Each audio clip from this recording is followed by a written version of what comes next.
Should you purchase the 2-door or 4-door Bronco?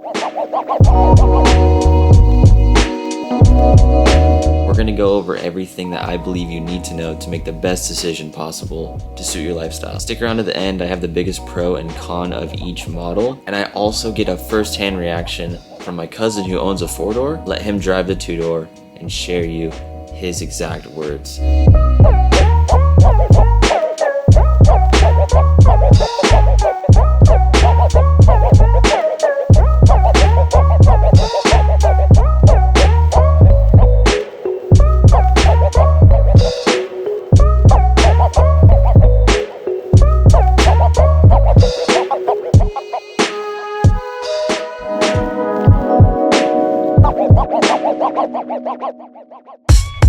Both Broncos we're talking about have the 2.3 liter, the 4-cylinder turbo, which is going to be most of you out there when you're searching for a Bronco. The get up and go off a light 2-door versus 4-door doesn't feel much different. When you look at these side by side parked next to each other, the 2-door really isn't that much shorter of a vehicle. It's way less dramatic than you would think. So when you're thinking, oh my gosh, it's a 2-door, it's so much smaller, it's going to be so much faster and get up and go so much more, it's not as dramatic as you think it would be. The 2-door is technically smaller, technically lighter. Hypothetically, should I base my decision off my need for speed? Honestly, I feel like as far as get up and go with the 2.3 liter and you're basing your decision off of that because you want to have the faster ride, it shouldn't be a big part of the equation for you.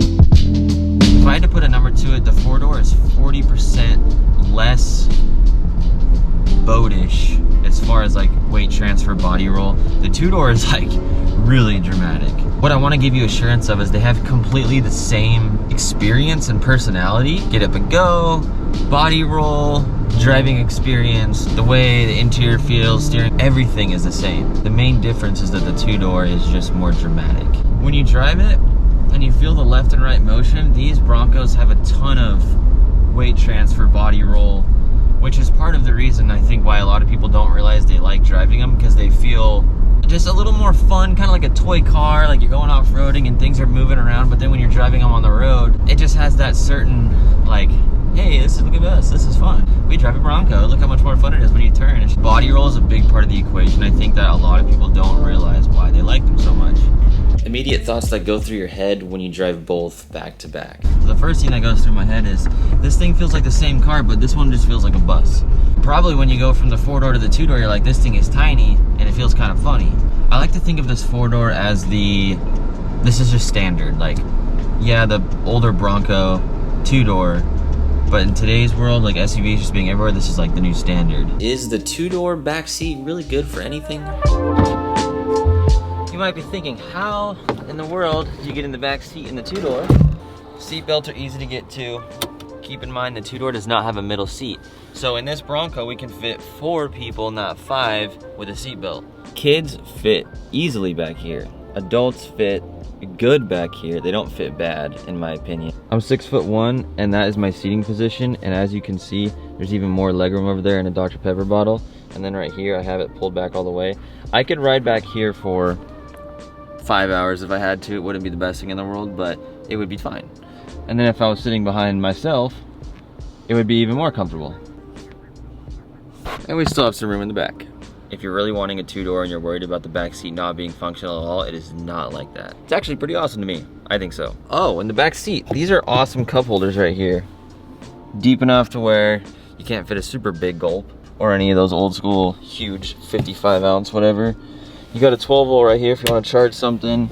You've got 2 USBs right here. For a little vehicle that's a lot of fun and enthusiast based, can't really ask for more. Here's something that I absolutely love about the 2-door. One of my favorite things about the 2-door is how large these windows are left to right. It just feels like you're in like a really big fishbowl, and you can see out the back window, you can see out the side window, and when you're on a road trip and you want to look around and you're driving anywhere, you can just see like a 360-degree view. When you have a 4-door, you have the bigger pillars and such, so it doesn't really have the same feeling. And just having this really long window, because it's a 2-door, that alone is like a really big thing that I enjoy about the 2-door. To me, when you're driving, it's like the most tangible thing, because the car has a really good field of view. You just appreciate it. That's the thing you're doing 100% of the time driving, is looking around. So it's a big plus. Biggest pro and cons of each. The 4-door, Pro, 5 people, easy to get in and out. 2-door Pro definitely has more personality and the visibility is incredible. 4-door Con has a dull personality compared to the 2-door. When comparing 2-door Con, it would be a nightmare if you had to have people get in the back seat all the time, in and out, it would not be a good time. 4-door owner drives 2-door. What's the difference? Very, very similar, just this is a lot twitchier. Short wheelbase. The thing with the brakes, like I had to hit the brakes hard a couple times and you could like, it really like does this quite a bit more than the 4-door. The weight transfer is dramatic. Yeah, very.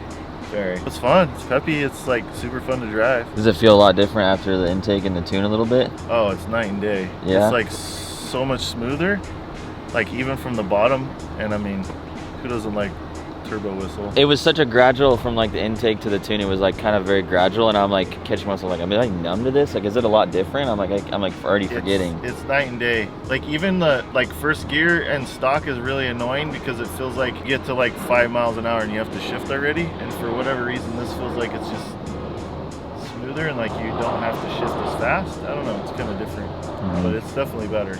If this gave you everything you need to know to make the best decision possible when purchasing a Bronco, hit that subscribe button. If you want to see a video right here of us tuning it, making it faster, and it doesn't void warranty, we increase the boost pressure. It helps it feel lighter on its feet. You're really going to like this modification. You can click the video right here.